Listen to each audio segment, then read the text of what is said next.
사사기 2장 1절에서 10절 말씀을 소리내어서 읽겠습니다. 주님의 천사가 길갈에서 복임으로 올라와서 이렇게 말하였다. 나는 너희를 이집트에서 이끌어내었고 또 너희 조상에게 맹세한 이 땅으로 너희를 들어오게 하였다. 내가 너희에게 말하기를 나는 너희와 맺은 언약을 영원히 깨뜨리지 않을 것이니 너희는 이 땅의 주민과 언약을 맺지 말고 그들의 단을 헐어야 한다 하였다. 그러나 너희는 나의 말에 순종하지 않았다. 너희가 어찌하여 이런 일을 하였느냐? 내가 다시 말하여 둔다. 나는 그들을 너희 앞에서 몰아내지 않겠다. 그들은 결국 너희를 찌르는 가시가 되고 그들의 신들은 너희에게 우상을 숭배할 수밖에 없도록 올가매는 올무가 될 것이다. 주님의 천사가 온 이스라엘 자손에게 이 말을 하였을 때에 백성들은 큰 소리로 울었다. 그래서 그들이 그 장소의 이름을 복임이라 부르고 거기에서 주님께 제사를 드렸다. 요수아가 모인 백성을 흩어 보낸 뒤에 이스라엘 자손은 각각 자기가 유산으로 받은 땅으로 가서 그 땅을 차지하였다. 온 백성은 요수아가 살아있는 동안 주님을 잘 섬겼다.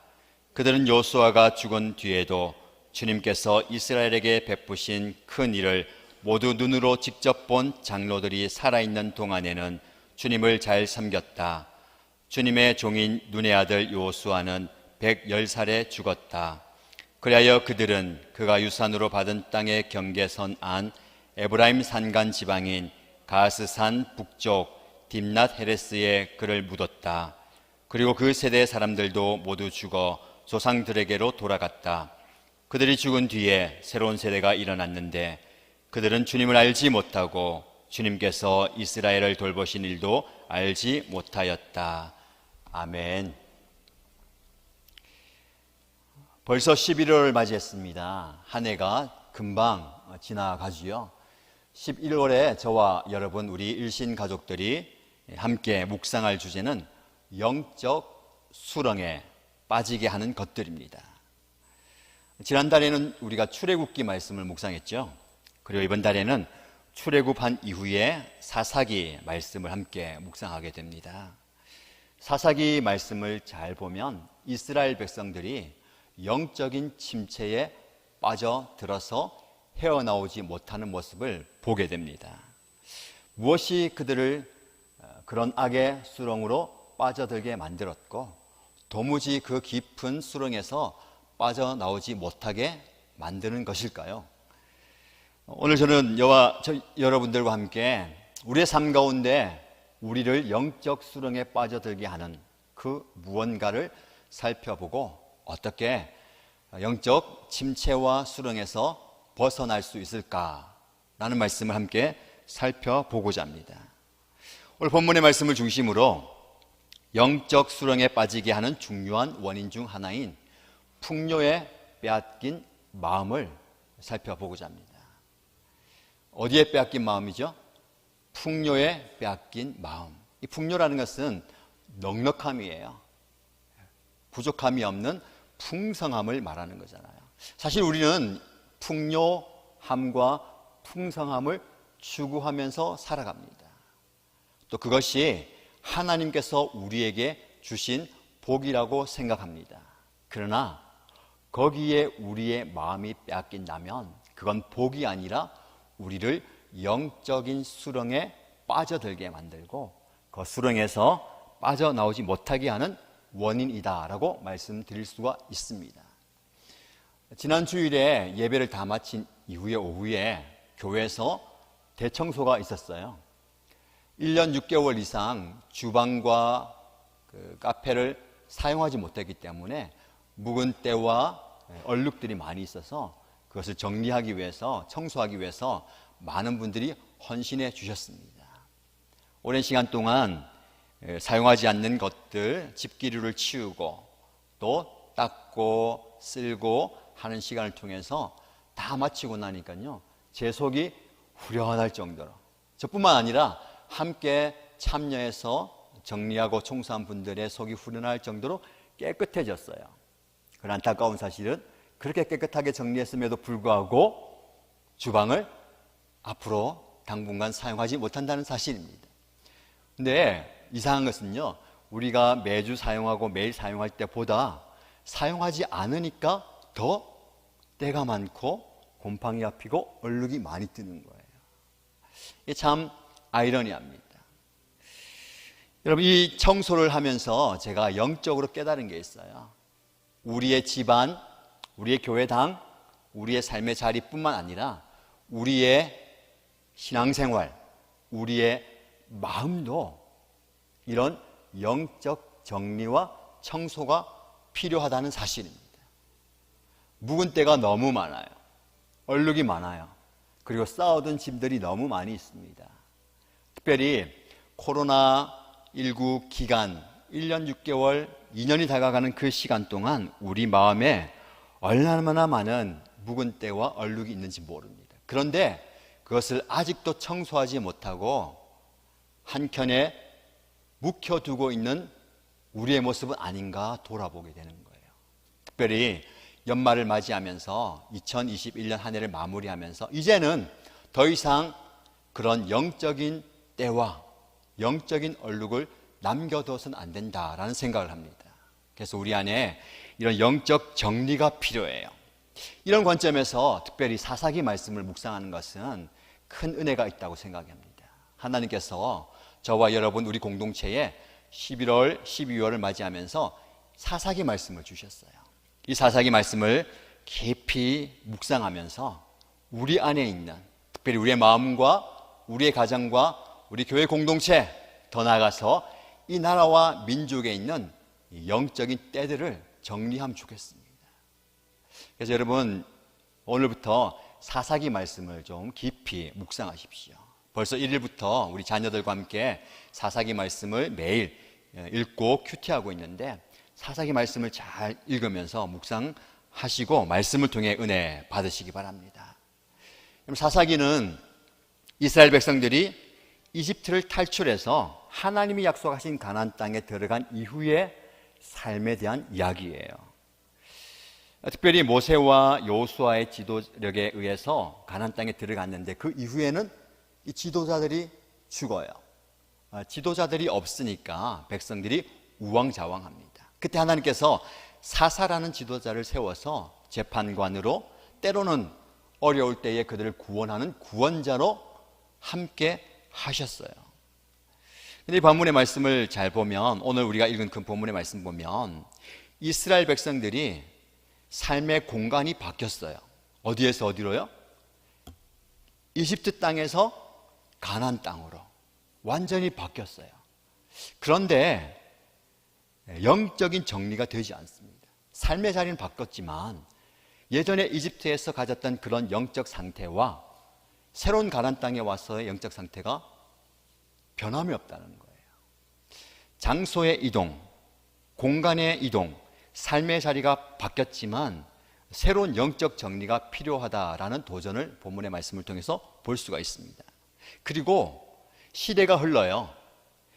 이집트에서 살던 시대, 모세와 함께 이집트를 탈출하는 세대가 광야를 지나면서 여호수아라는 두 번째 지도자들과 함께 가나안 땅에 들어가요. 그러나 그 세대도 죽고 그 다음 세대가 이어짐에도 불구하고, 이렇게 시간이 지나감에도 불구하고 변하지 않는 그들의 모습, 여전히 마음에 영적인 때와 얼룩이 가득한 그들의 모습을 보게 됩니다. 저와 여러분들이 본문의 말씀을 통해서 공간의 변화와 시간의 흐름 속에서 어떤 영적 정리가 필요한가를 살펴보고자 하는데, 저는 일부 예배 시간에는 저와 여러분들이 이 공간의 변화에 따른 영적 정리를 살펴보고자 합니다. 그리고 2부에서는요, 시대의 흐름 속에서 어떤 영적 정리와 도전이 우리에게 필요한가를 살펴보고자 합니다. 1부 예배를 들으신 여러분들을 말씀을 잘 들으시고요, 시간을 내어서 2부 예배의 말씀도 가정에 가셔서 온라인으로 함께 들으시면 좋겠습니다. 여러분, 이스라엘 백성들이 430년 동안 이집트에서 노예로 살았습니다. 그 이집트는 그들에게는요, 암흑의 시간입니다. 고통의 시간이었어요. 힘듦의 연속이었습니다. 하나님께서는 그들의 신음소리를 들으시고 그 장소에서 그들을 구원해 주셨습니다. 여러분, 하나님의 구원은요, 이런 공간의 이동이에요. 물리적인 공간이 아니라 죄의 자리, 노예의 자리, 고통의 자리, 신음의 자리에서 영광의 자리, 은혜의 자리, 하나님의 복이 있는 자리로 옮겨주는 것. 이게 바로 하나님의 구원입니다. 저와 여러분들은 이런 은혜를 경험한 자임을 믿습니다. 하나님께서 우리를 건져주셨다는 것은 얼마나 큰 은혜인지 몰라요. 하나님께서 조상들에게 약속하셨던 그 가나안 땅으로 옮겨주셨어요. 물론 그 과정 속에 이스라엘 백성들이 불순종과 불신앙으로 인해서 광야를 거칩니다. 그러나 감사한 것은 이 광야 40년 동안 혹독한 연단과 훈련을 받으면서 하나님의 사람으로 만들어져 가지요. 한번 공간의 이동을 생각해 보십시오. 이집트 그리고 광야를 거쳐서 가나안 땅에 이르는 이스라엘 백성입니다. 그들뿐만 아니라 저와 여러분들도 이런 공간의 이동을 통해서 하나님의 은혜를 경험하고 있습니다. 시간이 지나갈수록 그 공간이 이동할수록 하나님의 은혜를 많이 경험하는데, 오늘 우리가 읽은 본문의 말씀 보면요, 가나안 땅에 들어와 있는 이스라엘 백성들에게 하나님께서 책망하십니다. 1절과 2절 말씀을 함께 보시겠습니다. 우리 손에서 함께 읽어볼까요? 주님의 천사가 길갈에서 복임으로 올라와서 이렇게 말하였다. 나는 너희를 이집트에서 이끌어내었고 또 너희 조상에게 맹세한 이 땅으로 너희를 들어오게 하였다. 내가 너희에게 말하기를 나는 너희와 맺은 언약을 영원히 깨뜨리지 않을 것이니 너희는 이 땅의 주민과 언약을 맺지 말고 그 땅에 단을 헐어야 한다 하였다. 그러나 너희는 나의 말에 순종하지 않았다. 너희가 어찌하여 이런 일을 하였느냐. 아멘. 하나님께서 이집트에서 광야를 거쳐서 가나안 땅에 이런 이스라엘 백성들에게 도대체 너희가 나에게 어찌하여 이렇게 하느냐라고 물어보시는 거예요. 사실 이런 말씀을 하나님께 들었다면 우리의 가슴이 어떻겠습니까? 도대체 너 왜 그러느냐? 나에게 왜 그러느냐라고 하나님이 우리에게 물어보신다면 우리가 뭐라고 대답할 수 있을까요?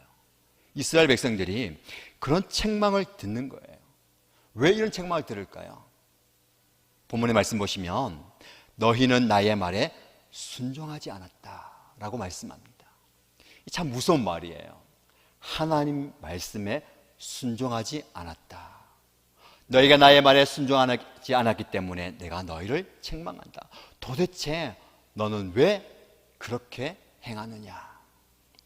하나님께서 가나안 땅에 들어가는 이스라엘 백성들에게 두 가지 명령을 주셨어요. 그 두 가지 명령이 무엇이냐면 그 땅의 사람들과 언약을 맺지 말라. 그리고 그들의 우상의 제단을 허물라. 두 가지 뭐라고요? 언약을 맺지 말고 그 땅의 우상의 제단을 허물라. 이게 하나님께서 이스라엘 백성에게 주신 명령입니다. 이스라엘 백성들은 그 명령을 붙들고 그 땅에 들어가서 그 땅에 있는 백성들과 전쟁을 하고 그들을 몰아내고 그 땅에 하나님의 나라를 세우는 사명을 받았어요. 그런데 그 사명 중심에 어떤 명령이냐면 그들과는 절대로 언약을 맺지 말라. 그리고 그 땅에 만연한 우상의 제단을 허물으라. 이게 이스라엘 백성들에게 주신 하나님의 사명입니다. 여러분 1절 보십시오. 1절에 보시면 하나님께서 이스라엘 백성들과 언약을 맺었다고 말씀하는데 나는 너희를 이집트에서 이끌어내었고 또 너희 조상에게 맹세한 이 땅으로 너희를 들어오게 하였다. 내가 너희에게 말하기를 나는 너희와 맺은 언약을 영원히 깨뜨리지 않을 것이니. 아멘. 하나님은 이스라엘 백성들과 언약을 맺으세요. 약속을 맺는데 그 약속이 뭐냐면 나는 너희 하나님 될 것이다. 나는 너의 하나님이 됨으로 너를 조상에게 맹세했던 그 땅으로 이끌어낼 것이다 라는 그 약속을 성취시켜 주셨어요. 그러면서 하나님은 언약을 맺기를 너는 나의 백성으로 나의 말에 순종하라. 여러분, 하나님께서 우리에게 언약을 맺는 이유가 무엇일까요? 하나님은 우리에게 언약을 통해서 관계를 맺고 싶어 하십니다. 이게 중요하죠. 우리 신앙생활에 있어서 하나님과의 관계는 정말 중요합니다. 왜냐하면 이 관계에서부터 우리의 정체성이 나오기 때문에 그렇습니다. 여러분의 정체성이 어디에서 나옵니까? 하나님과의 관계 속에서 나오는 거예요. 여러분의 직함과 직위가 여러 가지가 있지만 우리는 이 세상 살아갈 때에 우리의 정체성을 어디에서 찾냐면 하나님과 나와의 관계에서 찾아야 됩니다. 나는 하나님의 자녀입니다. 난 하나님의 거룩한 백성입니다. 난 하나님의 사랑받는 아들, 딸입니다. 이게 바로 저와 여러분의 정체성임을 믿으시기 바랍니다. 다른 게 아니에요. 그런데 이 정체성은 하나님과의 관계 속에서 나오고 이 관계는 하나님과의 언약을 통해서 성취되는데 이스라엘 백성들이 그 언약 속에 있는 하나님의 명령을 순종하지 않으므로 이 관계가 깨어졌어요. 언약이 깨어집니다. 그들의 정체성이 무너집니다. 하나님은 이스라엘 백성들을 이집트에서 광야를 거쳐서 가나안 땅에 이르도록 하신 이유가 무엇일까요? 단지 고통과 압제와 괴로움에서 벗어나서 더 나은 삶의 자리로 옮기기 위해서 구원한 게 아닙니다. 하나님은 그 땅에 있는 이스라엘 백성들을 건져내어서 하나님과 깊은 관계를 맺고 싶어 하셔서 하나님과 깊은 교제를 맺기 원하셔서 그들을 이끌어내셨습니다. 이게 바로 하나님의 구원의 뜻입니다. 저와 여러분도 마찬가지입니다. 하나님께서 저와 여러분들 왜 구원하셨습니까? 죄악의 자리에서, 고통의 자리에서, 사단의 노예에 있던 저와 여러분들 그 자리에서 구원하신 이유는 단지 우리가 전보다 더 나은 삶의 자리로 옮기기 위해서가 아니라 하나님과 깊은 관계 속에서 교제하며 그분을 예배하기 위해서 우리를 하나님은 그렇게 인도하시고 구원해 내심을 믿으시기 바랍니다. 여러분, 이 아름다운 이 귀한 언약을 이야기하면서 1절 말씀에 보면 주님의 천사가 길갈에서 복임으로 올라와서 이렇게 말하였다라고 말씀합니다. 이 말씀이 굳이 성경에 없어도 괜찮아요. 그런데 성경의 기자가 이 말씀을 기록한 이유가 있습니다. 주님의 천사가 이런 아름다운 하나님의 언약을 이야기하면서 길갈에서 복임으로 올라가면서 말하였다는 장소를 이야기하고 있어요. 여러분, 여기에서 길갈이 중요합니다. 여러분, 길갈은 이스라엘 백성들에게 있어서 역사적으로나 영적으로 아주 중요한 장소예요. 길갈은 이스라엘 백성들이 가나안 땅에 들어와서 요단강을 건넌 이후에 처음으로 진을 친 곳이에요.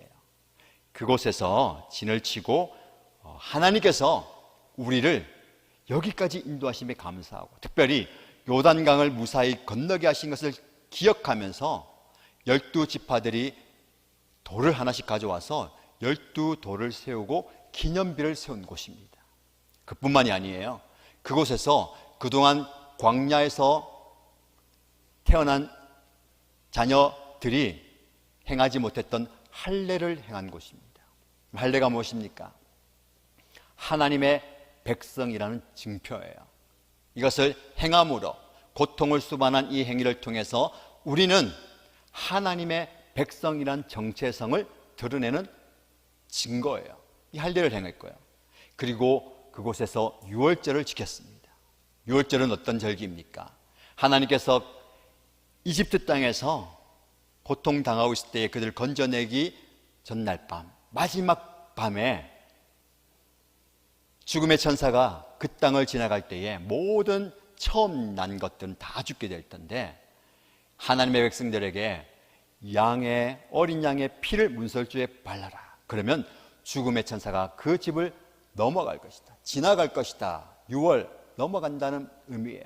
그러면서 이 절기를 지킬 때에 그들은 어린 양을 쓴 나물과 누룩 없는 빵을 먹으면서 하나님께서 우리를 어떻게 구원하셨는가를 기억하고 기념하는 절기를 지킨 것이 바로 유월절이에요. 그곳에서 이런 역사적이고 영적인 행위를 한 곳이 길갈입니다. 그리고 앞으로 가나안 땅의 여러 성들, 여리고성과 아이성을 비롯한 여러 땅들을 정복하기 위한 교두보로 삼은 곳이에요. 여러분, 이런 길갈의 은혜를 이스라엘 백성들이 경험하였습니다. 여러분, 계속되는 믿음의 여정을 통해서 이스라엘 백성들은 어떤 반응을 보여야 했을까요? 이 길갈을 기억한다면 우리를 이집트에서 그리고 광야에서 가나안 땅까지 여기가 이르도록 우리를 인도하시고 구원하시고 함께하시고 역사하신 그 하나님을 기억하면서 어떤 삶의 자리에서도 그 하나님과 아름다운 관계를 맺어가야 하는 것이 이스라엘 백성들의 삶이어야 했습니다. 근데 여러분, 그것을 잃어버렸습니다. 그 길갈의 은혜를 잃어버리는 거예요. 사랑하는 성도 여러분, 누구에게나 이런 길갈의 은혜가 있습니다. 하나님께서 저와 여러분들을 구원하시고 너는 나의 자녀이다, 너는 나의 사랑하는 아들, 딸이다 삼아주셨던 그 역사적인 삶의 자리, 그리고 하나님께서 지금 여기까지 인도하셨다는 것을 증거하는 역사적인 길갈이 있을 거예요. 지금 저와 여러분들은 일신교회 이 현장에서 만났습니다. 그리고 하나님께 예배합니다. 이곳이 여러분들이 하나님을 깊이 경험하는 영적인 길갈이 되기를 바랍니다. 그리고 지나간 세월 돌아보십시오. 우리 교회 오기까지 여러 교회를 거칠 수도 있습니다. 그리고 삶의 자리를 한번 보십시오.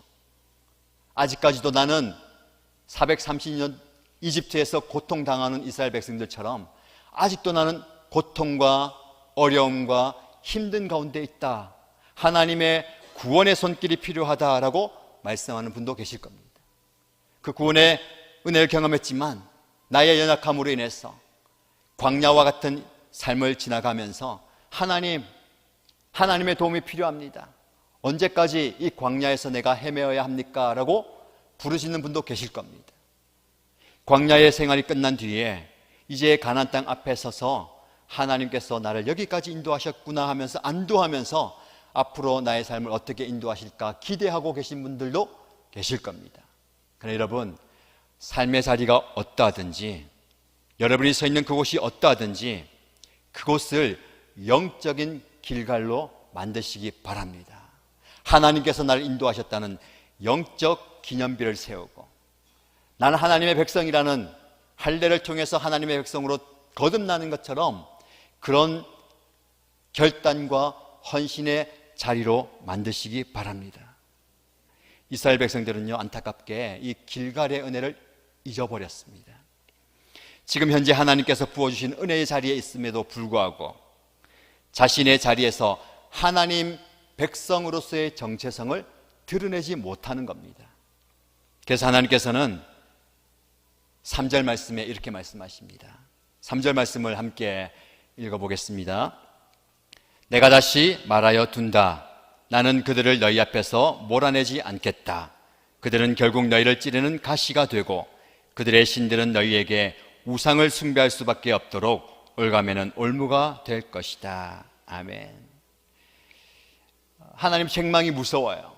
이스라엘 백성들이 하나님의 말씀에 순종하지 못하고 그 땅의 백성들과 언약을 맺고 우상의 단을 허물지 않으니까 너희들이 너희의 이익을 위해서 그들과 언약을 맺고 함께 살아가고 우상을 그대로 둔 결과로 너희들에게 이것이 너희의 삶을 아프게 만드는 가시가 될 것이고 너희의 발목을 잡는 올무가 될 것이다 라고 말씀합니다.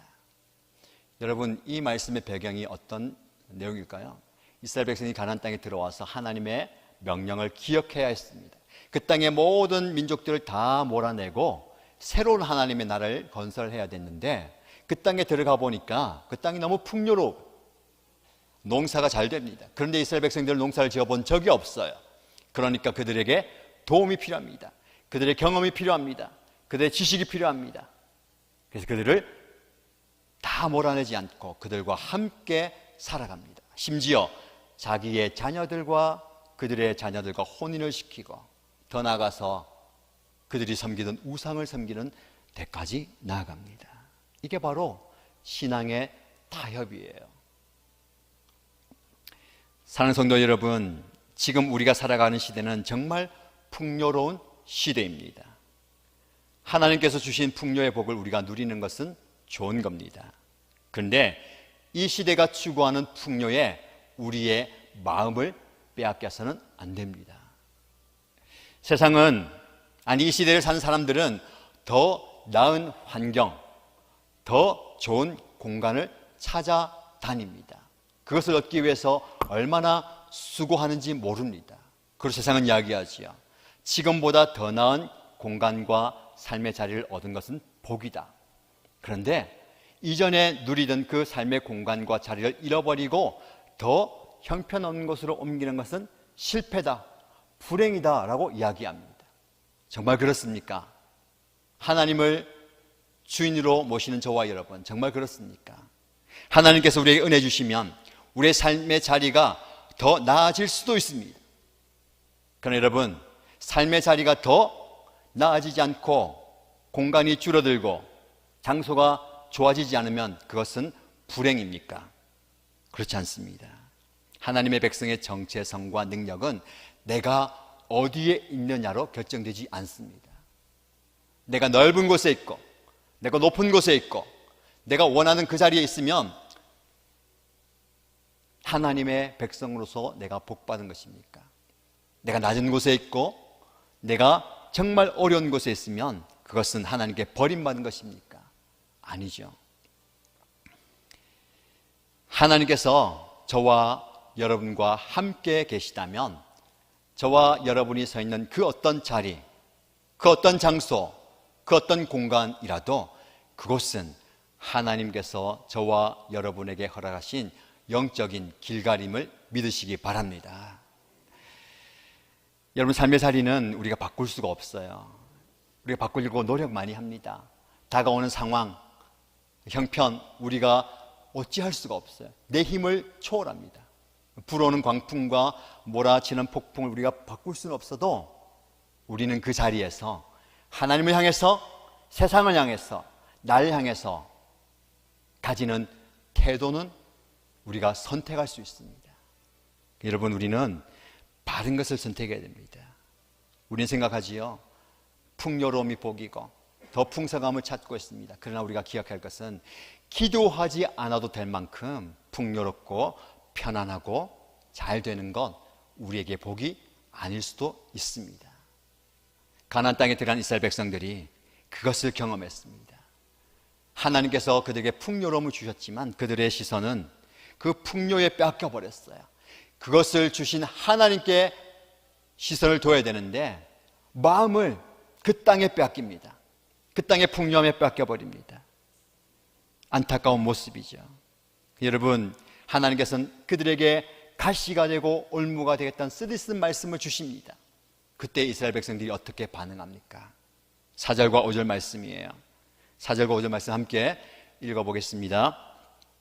주님의 천사가 온 이스라엘 자손에게 이 말을 하였을 때에 백성들은 큰 소리로 울었다.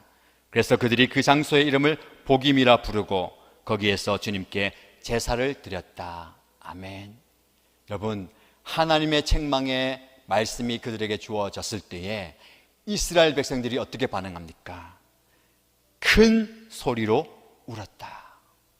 한번 따라해 보시죠. 큰 소리로 울었다. 여러분, 하나님의 말씀이 떨어졌을 때 너희가 왜 거기에서 그러고 있느냐라는 말씀을 하실 때에 그들은 가슴을 치면서 울었습니다.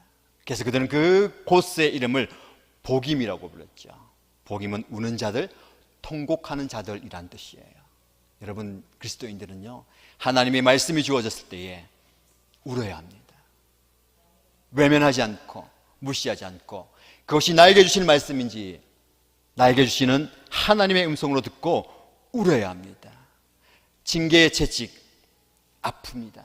가슴이 아파요. 피가 납니다. 그러나 그것을 통해서 우리는 하나님의 앞에 나가서 회개할 수 있습니다. 진정한 회개야말로 진정한 회복의 발판입니다. 이 땅에 필요한 것은 코로나가 종식되고 일상으로 돌아가고 더 나은 삶의 자리로 옮겨지는 것, 이것이 아닙니다. 진정 저와 여러분, 이 땅에 필요한 것은 하나님께서 우리에게 그곳에서 왜 그러고 있느냐, 너의 선 자리에서 왜 그러고 있느냐 말씀하실 때에 우리 모두가 가슴을 치면서 통곡하면서 울어야 하는, 회개해야 하는 이 통회의 심령임을 믿으시기 바랍니다. 우리에게 필요한 거예요. 여러분, 하나님께서 말씀하실 때에 눈물로 나아가는 저와 여러분 되십시다. 사사기에 등장하는 영적 사이클이 여기서 나와요. 하나님께서 이스라엘 백성들을 가나안 땅에 들어오게 하셨을 때 이스라엘은, 그 백성들은 복을 잊어버리고 하나님 앞에 범죄합니다. 하나님 진노하시죠. 이방을 들어서 그들을 징계합니다. 이스라엘 백성들이 부르짖습니다. 하나님, 잘못했습니다. 용서해 주십시오. 우리를 불쌍히 여겨 주십시오 할 때 하나님께서 그들을 구원해 주십니다. 그리고 그들은 구원의 복을 누리며 살아야 하는데 다시 어떻게 합니까? 다시 처음으로 돌아가서 범죄해요. 이 영적 사이클이 이 사사기에 나오는 거예요. 근데 이 사사기에 이스라엘 백성들의 모습이 저와 여러분의 모습 아닙니까? 하나님의 은혜가 풍성함에도 불구하고 그 풍요로운 복을 감사하면서 누려야 되는데 다시 하나님 마음을 아프게 하는 자리로 가는 게 우리의 모습 아닙니까? 감사한 것은 그럼에도 불구하고 하나님은 우리에게 사랑과 긍휼을 베푸시는 참 좋은 하나님이십니다. 사사기 2장 18절 말씀이에요. 사사기 2장 18절 말씀 함께 읽어보겠습니다. 그러나 주님께서는 그들을 돌보시려고 사사를 세우실 때마다 그 사사와 함께 계셔서 그 사사가 살아있는 동안에는 그들을 원수들의 손에서 구하여 주셨다.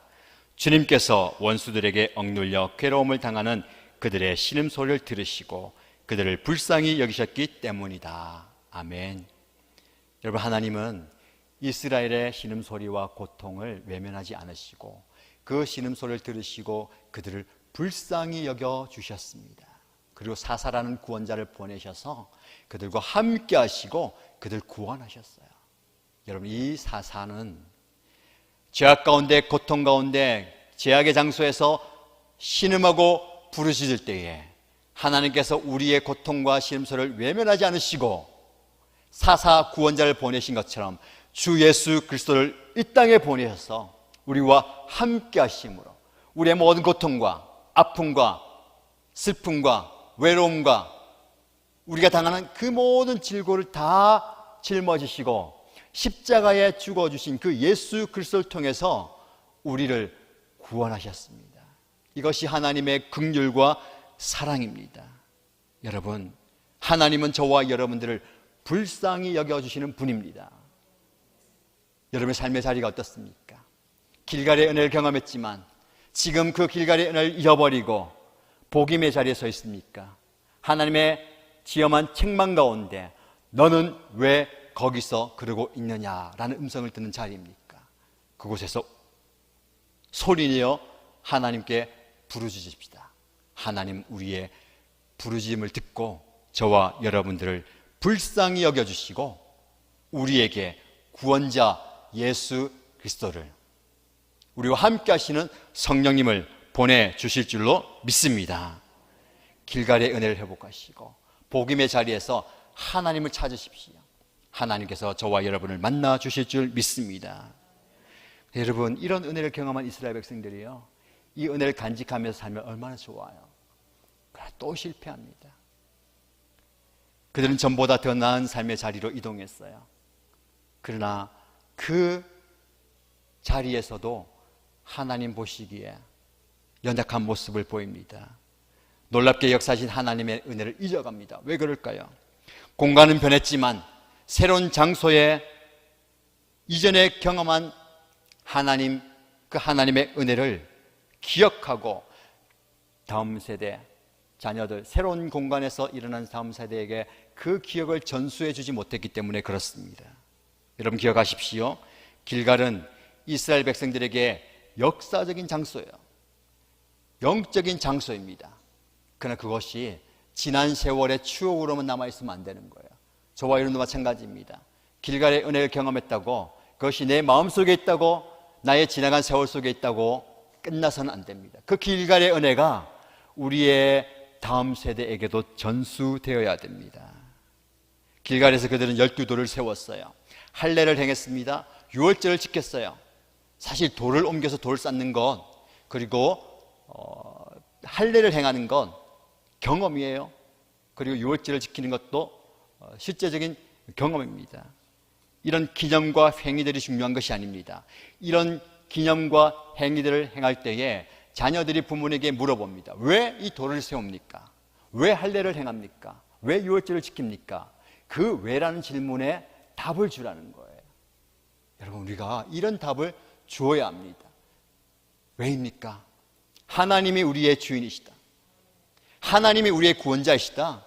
이 땅의 진짜 사사는, 진짜 왕은 하나님이시다. 우리 자녀들에게 너 삶의 주인은 하나님이시다. 너 인생의 주인은 하나님이시다. 널 통치하고 다스리고 주관하시고 내 삶을 인도하는 분은 하나님이시다. 내가 그것을 경험하였고 우리가 그것을 간증하고 너희가 이것을 경험하고 간증해야 된다라는 사실을 전수해야 됩니다. 눈에 보이는 행위가 중요한 것이 아닙니다. 그러나 그 행위는 하나님의 일하심을 증거하고 그 전수할 수 있는 중요한 수단과 도구가 되는 거예요. 그래서 앞으로 우리 교회는 이 일에 최선을 다해야 됩니다.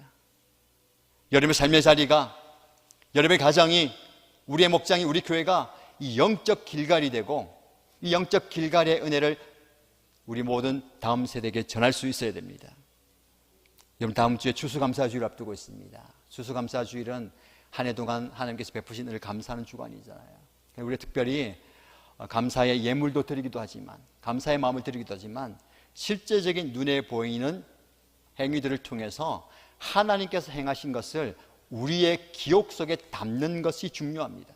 그리고 그 행위를 통해서 가정에서, 교회에서, 신앙의 공동체에서 그것을 왜 하느냐라는 물음에 대한 답을 다음 세대에 전해 주어야 합니다. 여러분, 감사의 제목들을 생각해 보십시오.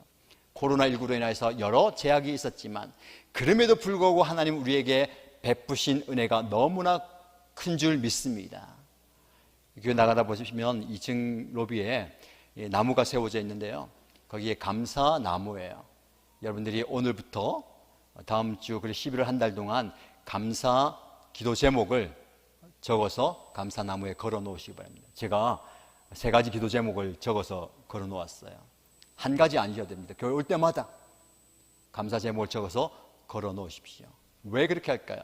내가 감사를 헤아려 보는 그 기억을 통해서, 하나님께서 나에게 이렇게 역사하셨구나, 하나님께서 우리 가정과 우리 교회와 이 땅에 역사하셨구나를 되새기게 되는 거예요. 그리고 그것을 함께 누리면서 우리 공동체가 함께 감사하는 거예요. 그리고 주보와 테이블에 100가지 감사 기도 제목을 적을 수 있는 노트를 드렸어요.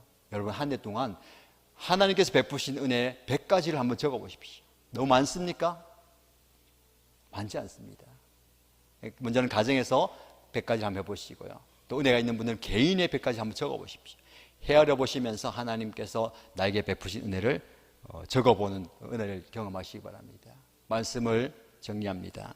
하나님께서는 저와 여러분들에게 최선의, 최고의 복을 주셨습니다. 그것이 물리적인 공간일 수도 있습니다. 여러분이 누리는 그 집과 사업과 생활의 터전일 수도 있습니다. 그러나 그것보다 더 중요한 것은 여러분의 삶의 자리가 어떻든, 이집트에서 고통당하든, 광야에서 굶주려 있든, 가나안 땅 목전에서 어찌할 바를 몰라 하는 그 자리이든 하나님은 여러분과 함께 계십니다.